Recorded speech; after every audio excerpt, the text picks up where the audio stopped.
जय हिंद बच्चों, मैं राकेश रोशन आप सबों का आपके अपने चैनल साइंस हब में स्वागत करता हूं। एक्सरसाइज 7.1 इंटीग्रेशन स्टार्ट हुआ था, इसमें 3 क्लासेस हो चुके हैं। आज चौथा क्लास है और चौथा क्लास में क्वेश्चन नंबर हम 16 से स्टार्ट करेंगे, क्योंकि कल नहीं कि तीसरा क्लास तक हम लोग 15 तक कर चुके थे। क्वेश्चन नंबर 15 हम लोग बना चुके थे। ठीक है, आज हम लोग उससे आगे 16 नंबर क्वेश्चन से हम लोग आगे बनाएंगे। तो ठीक है, तो चलिए बगैर समय बर्बाद किए हुए शुरू करते हैं आज के क्लास का।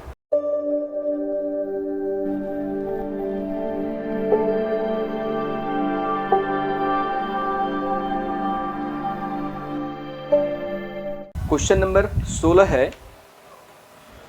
क्वेश्चन नंबर 16 है integration of 2x minus 3 cos x plus e⁻x dx। ये हमारा क्वेश्चन नंबर 16 यानी 16 नंबर क्वेश्चन है। ठीक है, तो आपको इसका हल ज्ञात करना है।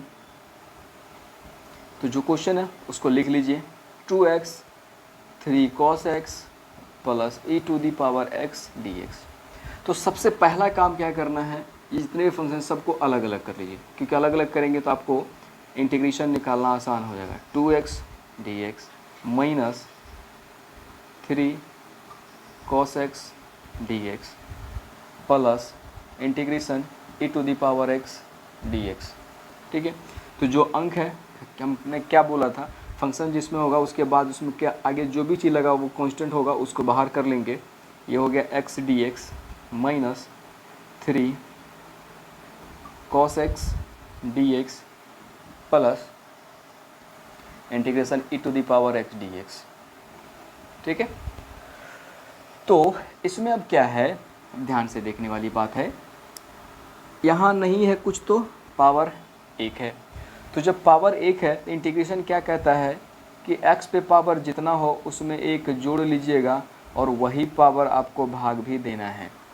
ठीक है, माइनस cos का साइन होगा, क्योंकि cos का DC होता है, DC ऑफ cos x बराबर माइनस साइन x।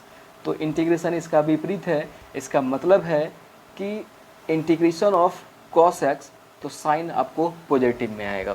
तो इंटीग्रेशन ऑफ cos x ये 3 है, ये हो जाएगा साइन x प्लस e⁻x का इंटीग्रेशन हो या DC, e⁻x ही होता है प्लस में एक कांस्टेंट। ये हो गया 2 इंटू एक्स पे पावर 2 अपॉन में 2 minus 3 sine x plus e⁻x plus एक कांस्टेंट। 2 से 2 कट गया, हो गया आपका x² minus 3 sine x plus e⁻x plus में एक कांस्टेंट।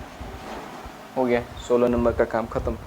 हमने पहले ही बोला है आप लोगों को कि क्वेश्चन आपका एकदम इजी होगा, आपको परेशान होने की आवश्यकता नहीं है। ठीक है, आप हमारे साथ बने रहेंगे, आपका एक भी क्वेश्चन जो ठीक है जिसमें आपको दिक्कत होने नहीं देंगे। ठीक है, बट आप लोग क्लास रेगुलर करेंगे तभी। तो ये था 16 नंबर, एकदम इजी था, कहीं कुछ नहीं था। अब बढ़ते हैं 17 नंबर की तरफ। क्वेश्चन नंबर 17, क्वेश्चन नंबर 17 में है integration 2x² minus 3 sine x plus 5 root x dx। ठीक है, रूट x dx, ये है आपका क्वेश्चन नंबर 17। ठीक है, ये है आपका क्वेश्चन नंबर 17। तो क्वेश्चन नंबर 17 दिया गया है, अब इसका आपको हल ज्ञात करना है। तो हल लिखिए और जो क्वेश्चन है उसको लिख लीजिए, 2x² minus 3 sine x plus 5 root x dx। ठीक है, तो यहाँ भी सेम प्रोसेस जो अभी 16 नंबर में किए हैं सबको अलग अलग कर लेते हैं। तो अलग अलग करेंगे, हो गया 2x² dx minus 3 sine x dx plus integration 5 root x dx। ठीक है, ये हमने सबको अलग अलग कर लिया, इसमें कहीं कोई दिक्कत नहीं है, क्योंकि पहले से भी हम लोगों को पता है जब आपको जोड़ के रूप में होगा सबको अलग अलग कर लीजिए तो क्या होगा कि आसानी होगी इंटीग्रेशन निकालने में।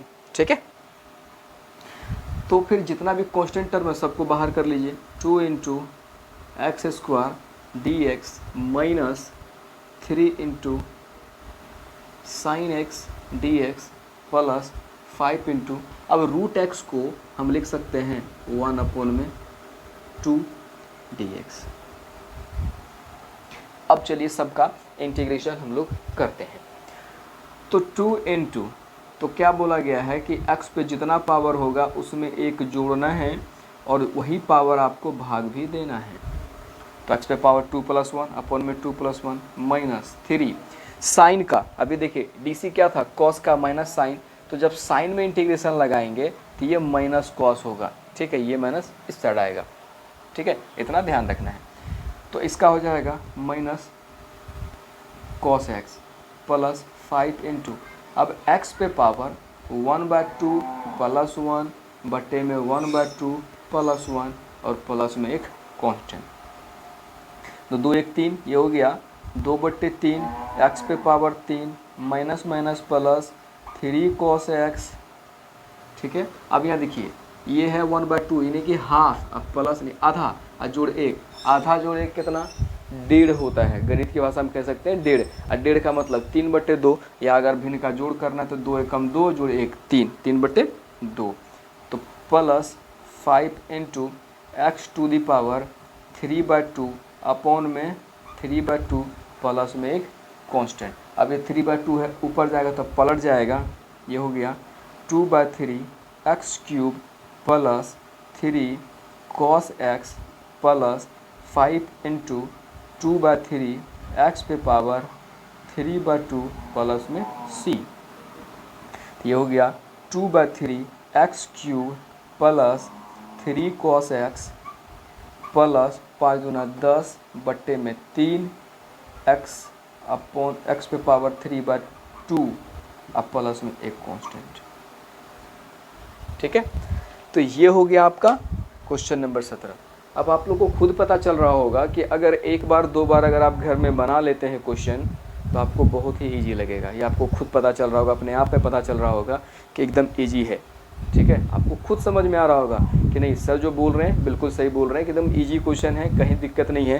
क्योंकि देख लीजिए इतना इजी क्वेश्चन अगर नहीं बन रहा है तो थोड़ा सा मेहनत करने का ज़रूरत है, क्योंकि जब जैसे जैसे हम लोग चैप्टर में आगे बढ़ेंगे तो ऐसा तो नहीं है कि सारा चैप्टर में आपको इतना इजी क्वेश्चन मिलेगा, क्योंकि जैसे जैसे चैप्टर आगे बढ़े, क्योंकि चैप्टर जब इसमें दिया गया 7.1 7.2 7.3 इस प्रकार से जब आगे बढ़ेंगे तो क्वेश्चन का लेवल भी आपको थोड़ा थोड़ा बढ़ता जाएगा, ठीक है, ये बात आपको समझनी होगी।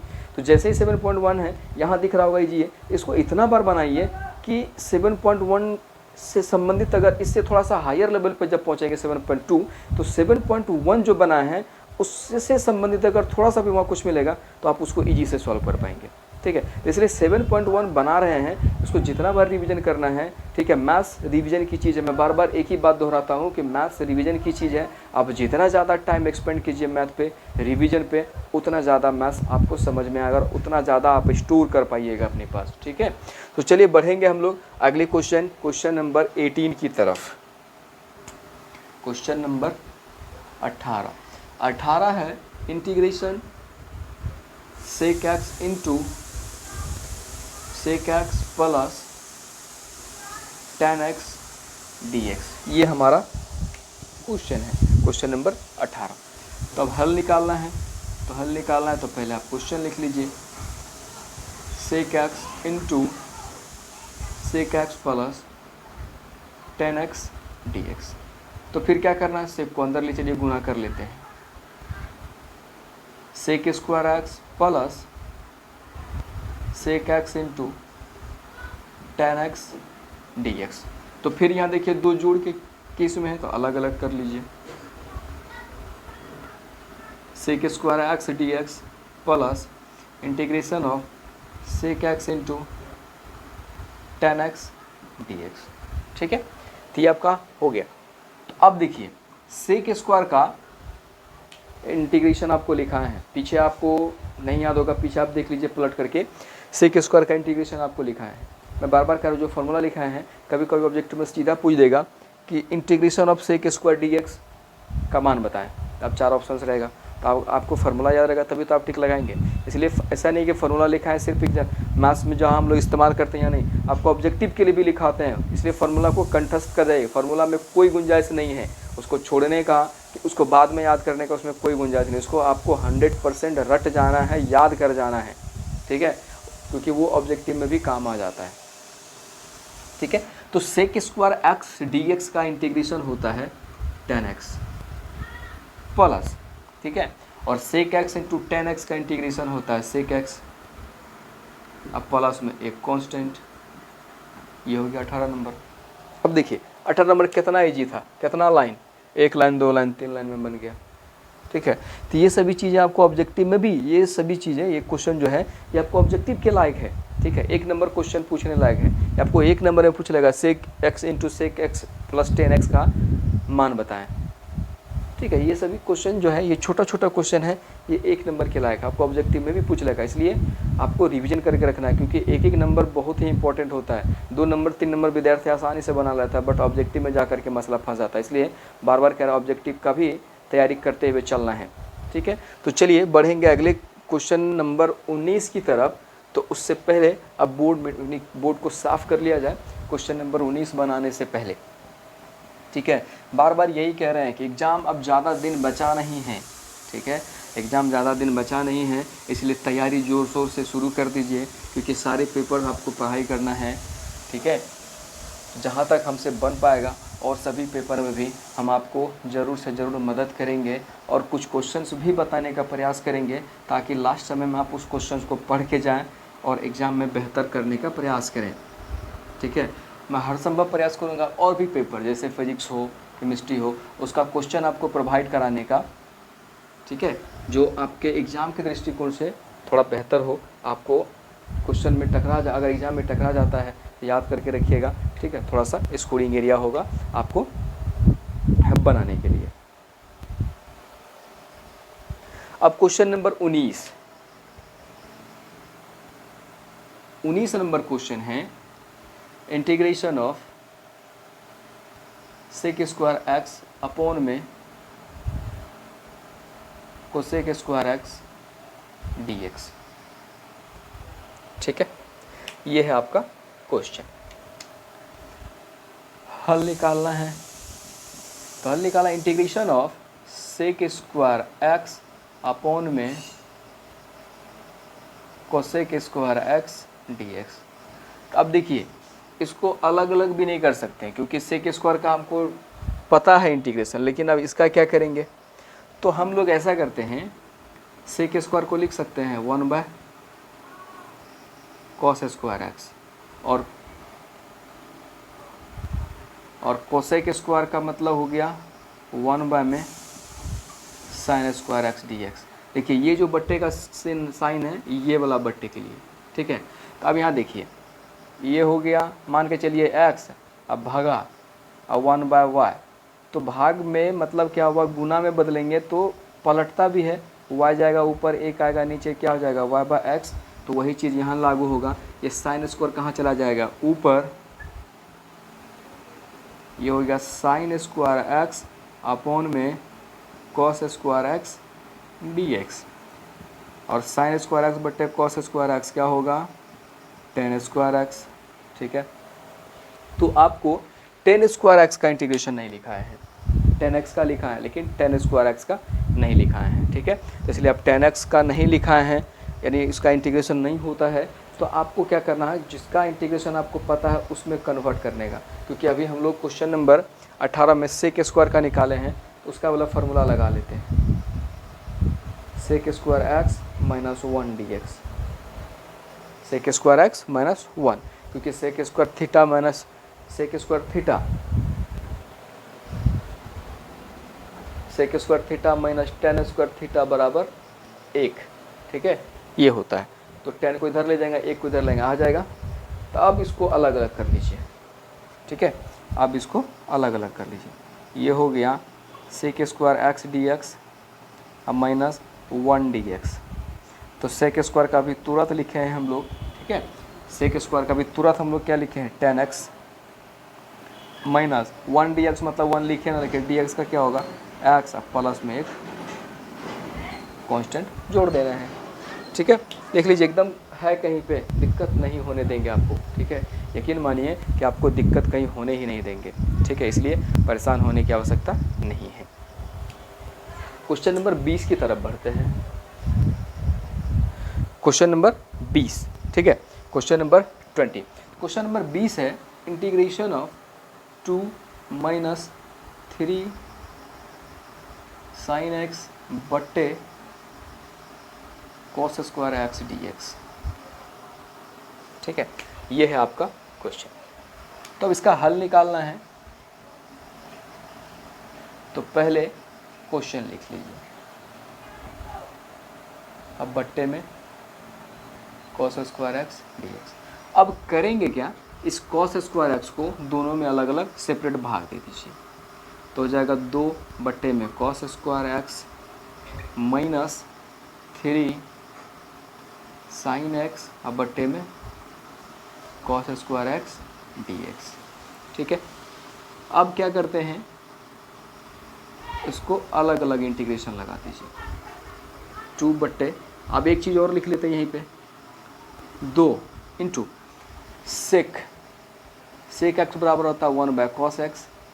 ठीक है, तो 1 बाय कॉस एक्स बराबर सेक, अगर स्क्वायर होता है तो स्क्वायर, तो यहाँ 1 बाय कॉस स्क्वायर है तो क्या हो जाएगा sec square x dx minus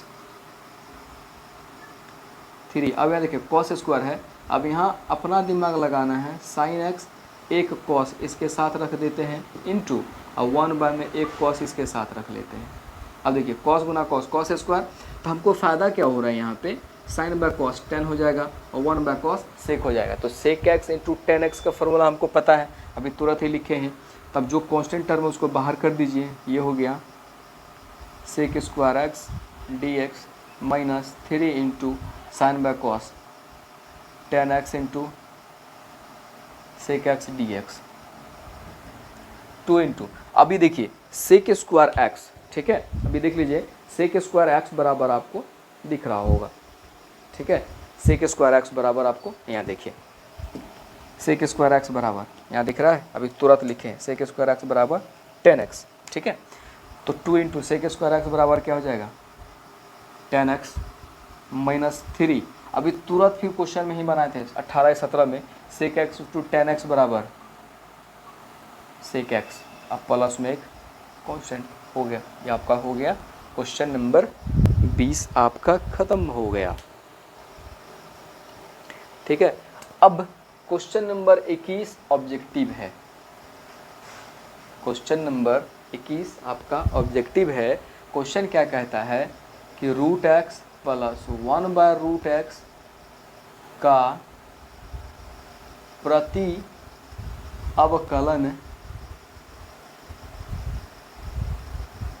अवकलन के बराबर है। अब इसके बराबर कौन है, अब 4 ऑप्शन दिया गया है। 4 ऑप्शन कौन कौन है, 1/3 x 1/3 प्लस 2 इंटू एक्स पे पावर 1/2 प्लस एक कॉन्स्टेंट। दूसरा ऑप्शन है, देखिए दूसरा ऑप्शन है आपके लिए 2/3 एक्स पे power 2/3 plus 1/2 x square plus c। और तीसरा ऑप्शन है 2/3 x 3 power 2 plus 2 into x पे पावर 1/2 प्लस एक कॉन्स्टेंट। और डी नंबर ऑप्शन है 3/2 एक्स पे पावर 3/2 प्लस 1/2 एक्स पे पावर 1/2 प्लस एक कॉन्स्टेंट। ये आपके पास 4 ऑप्शन है। ठीक है, अब 4 ऑप्शन है, इस 4 ऑप्शन में से कोई एक ही सही है। ठीक है, अब कौन सा सही है ये हम लोगों को पता करना है। ठीक है, कौन सा सही हम लोगों को पता करना है। तो पता करना है तो कैसे पता करें, अब सबसे पहले हल निकालना है, तो आप क्वेश्चन लिख लेते हैं root under x plus 1/√x और dx, क्योंकि हमको इंटीग्रेशन निकालना है तो dx लगाना पड़ेगा। तो करते क्या है, जोड़ के केस में तो अलग अलग कर लीजिए, root x dx plus integration of 1/√x dx। तो रूट के लिए क्या बोले हैं, पावर हाफ होगा, ये सबको पता है, प्लस 1/√x यहाँ क्या हो जाएगा पावर 1/2 dx। ठीक है, ये हो गया x to the power 1/2 dx plus, अब इसको अगर ऊपर ले जाएंगे तो पावर हो जाएगा x to the power -1/2 dx। ठीक है, चलिए अब क्या करते हैं, इंटीग्रेशन का रूल क्या कहता है कि 1/2 जितना होगा उसमें एक जोड़ना है और वही चीज़ से आपको भाग भी देना है, plus x to the power -1/2 plus 1। अब जो पावर जोड़े होंगे उसी से हमको भाग भी देना है और एक कांस्टेंट जोड़ देना है।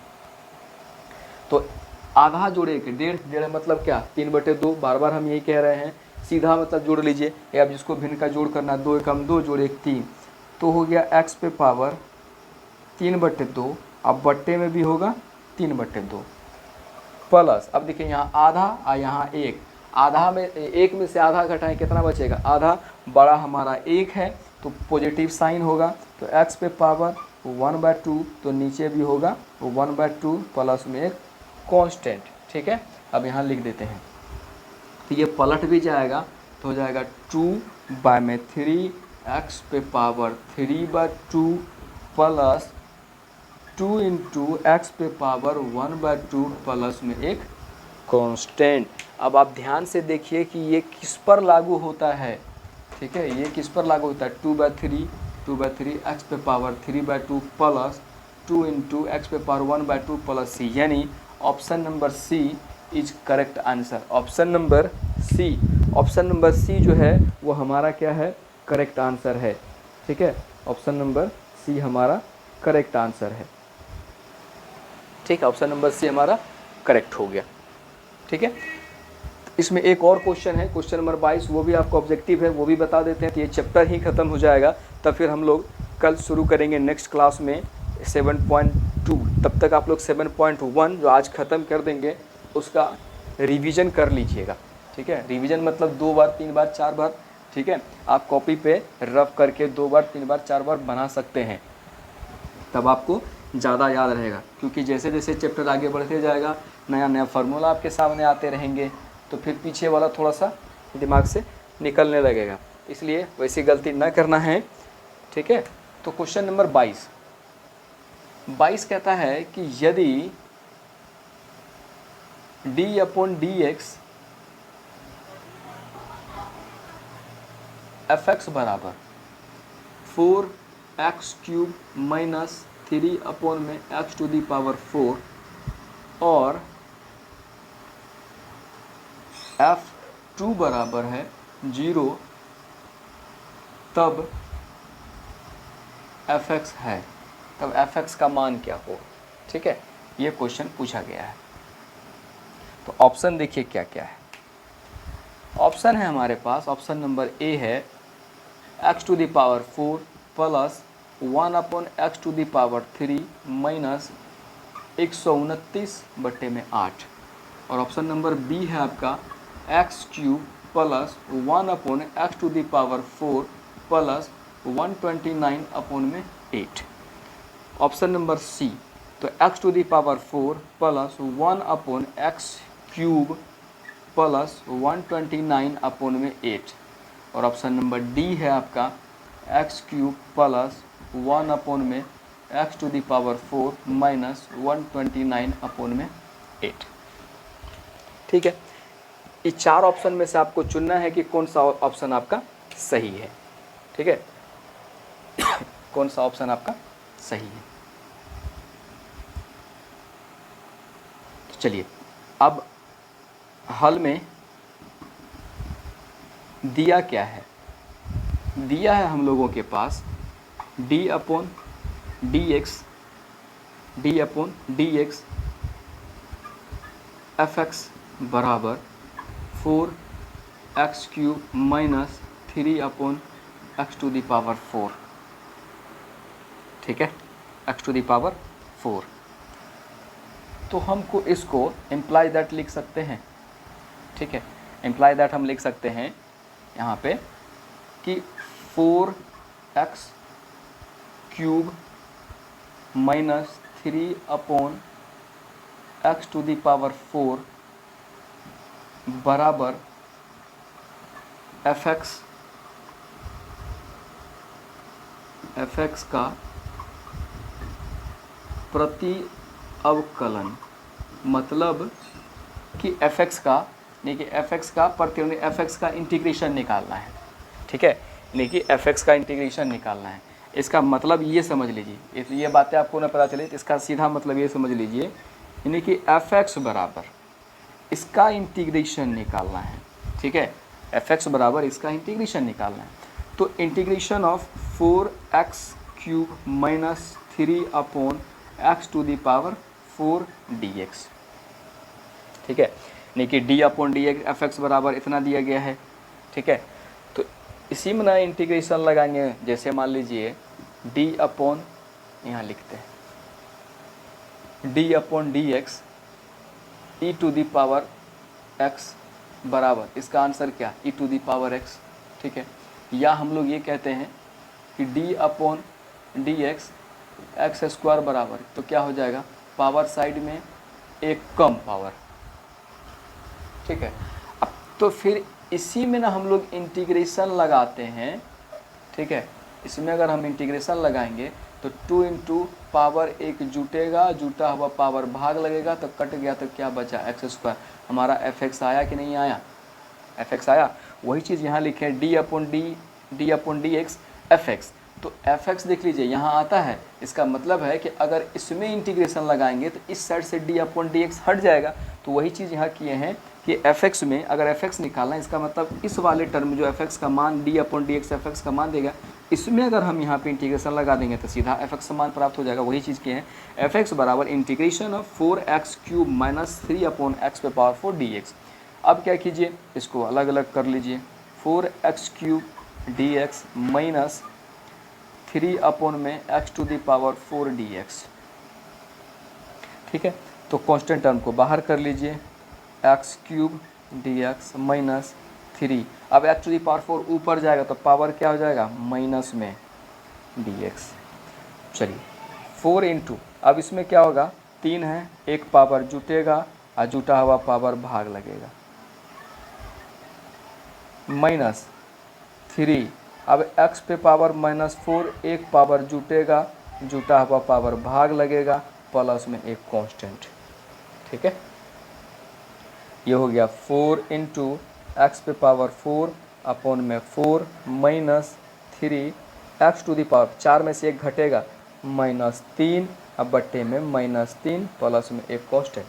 अब लिखिए यहाँ लिखते हैं, तो 4 से 4 को काट लीजिए, ये हो गया x⁴ माइनस माइनस प्लस, 3 से 3 काट दीजिए, प्लस x पे पावर हो गया -3 प्लस में एक कांस्टेंट, ये हो गया x⁴ प्लस 1 में x³ प्लस c, ठीक है।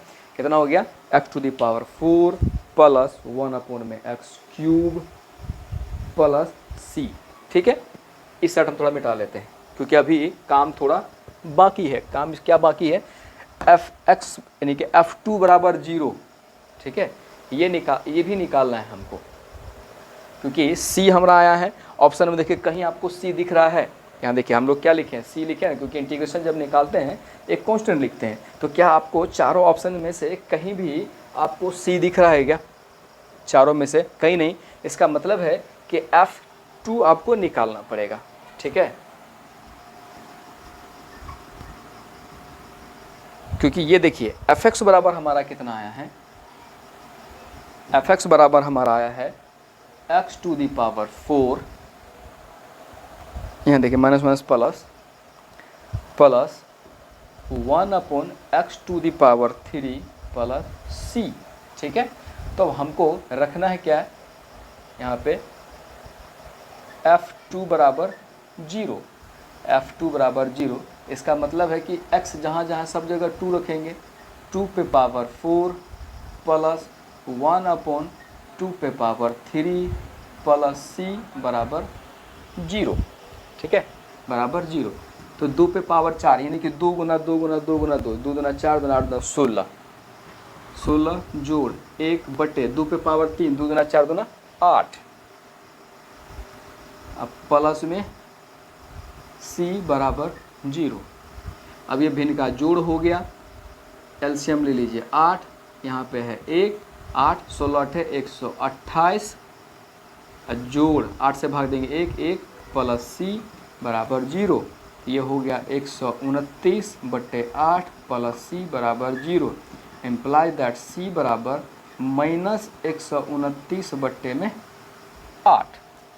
ठीक है, तो फाइनली हमारा आंसर क्या हो गया। अब सी का मान fx में रख दीजिए, तो क्या हो जाएगा fx बराबर x⁴ प्लस 1/x³ माइनस सी का मान -129/8। तो अब देखिए कि ये ऑप्शन हमारा कहाँ है। तो ये ऑप्शन आपका माइनस वाला एक यहाँ दिख रहा है x⁴, ठीक है, x⁴ प्लस 1/x³ माइनस 100, ठीक है। एक यहाँ माइनस वाला, एक यहाँ माइनस, ये तो दोनों प्लस वाला ये होगा ही नहीं। और यहाँ देखिए x³ है, यहाँ हमारा x⁴ है, यानी ऑप्शन नंबर ए हमारा करेक्ट है। ऑप्शन नंबर ए हमारा करेक्ट है। तो इस प्रकार से आपका 7.1 कंप्लीट हो गया, यहाँ पे 7.1 ख़त्म हो गया है। ठीक है, तो कल हम लोग 7.2 स्टार्ट करेंगे और 7.1 जो आप लोग बनाए हैं 21-22 क्वेश्चन, उसको 2 से 3 बार 3 से 4 बार प्रैक्टिस कर लीजिएगा ताकि वो आपके दिमाग में बना रहे। ठीक है, तो चलिए आप मिलते हैं फिर कल के वीडियो में।